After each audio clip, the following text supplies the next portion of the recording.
Pimentel behind the gloves here with the returning Mikey Garcia. Welcome back.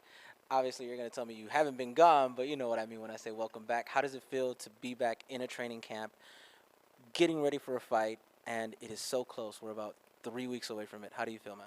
I feel good, man. It has been a long time. Like you said, I haven't really been gone because I've been here in the gym. But even being in the gym just to stay in shape isn't the same as having an actual date and opponent to look forward to. You got to pick up the intensity. You got to train harder. Now your main focus is on preparing for that opponent, preparing yourself for that fight. As where the last couple years it was just to work out. But I am excited. I'm happy. Finally got this done. Finally get to get back in the ring and show everybody, what they've been missing. How does weight cutting feel? It's easy work right now, man. It's honestly not difficult. I just gotta watch the food a little bit, and the weight comes down naturally. It's pretty hot in here, so you guys can feel it. It's easy to sweat. Yeah. So you're fighting in New York. Obviously, Robert said that you would have probably preferred to come back in Los Angeles, but Showtime had their dates already picked out and everything, so they wouldn't be able to find you a fast card. How do you feel not only fighting in New York, but fighting on Leo Santa Cruz's card, somebody who you came up with? That's a great show, man. It's honestly a great card, great show. I was out there at the Barclays Center a couple weeks ago, and I mean, yes, for Porter Thurman, and it was a very good show, packed house. It's a great venue. The fans love boxing out there. They're real boxing fans. They're not just there to see the main event. They're there to see the entire card, and especially a card like this. That it's stacked. It's got great fighters. I think it's a great opportunity for me to showcase. And get back. We would have liked something here in LA. They have their dates. Nothing's available right now. Either I do this or I wait. Late August, early September or something. We decided to take advantage of this opportunity and take this fight, get back. We can follow, maybe another fight or so out here. So basically what you're saying is you were just anxious already. You didn't want to wait for late August or September. You were just anxious to get back in. You were just prepared already. Yeah, we've already waited long enough. And if I keep waiting for the right negotiations or for the right promoter or whatever deal I'm trying to work with, it's going to prolong my return. This was offered as a one-fight offer right now. Here it is. Do you want it? We can get you here. That shows their commitment. Their faith in me. They believe in me. Let's do it. I jumped on it. Now, you kind of somewhat answered my next question. Promotion-wise, everybody's seen you at the PBC Fan Fest. I even asked you this at Berto Ortiz.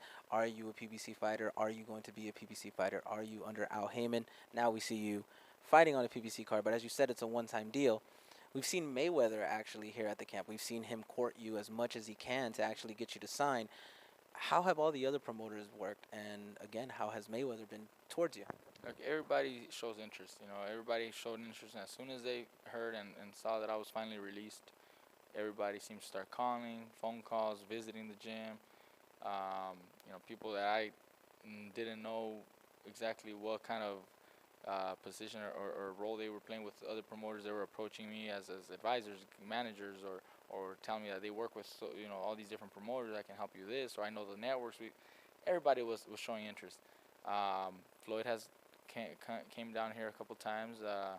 Heyman invited me to that sign fest, and then we did the show. Showtime invited me over to the Porter Thurman show. Steven invited me out there because that was the announcement that he had prepared for me for my return. So it's not directly just PBC inviting me. It was actually Showtime who invited me out there. They show a lot of interest. They want me to fight on their network. We don't have anything yet. There's no agreement. There's no signed contract with anybody. Like I said, this is all. I guess you could part of the courtship. They're trying to show you what they can do. And I'm happy with the way things are going. I think the talks and the negotiations are going well. It takes a while to get everything in order. So I may decide, after the fight, where I'm gonna land.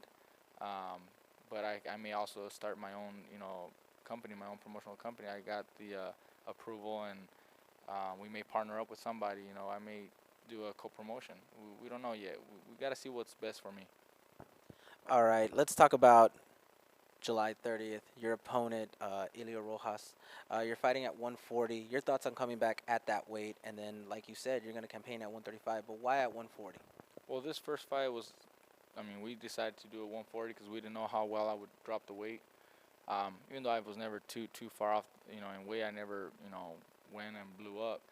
But being that I hadn't lost weight, I hadn't been through a real training, we weren't sure how my body would react, especially myself. So we decided, let's just be safe.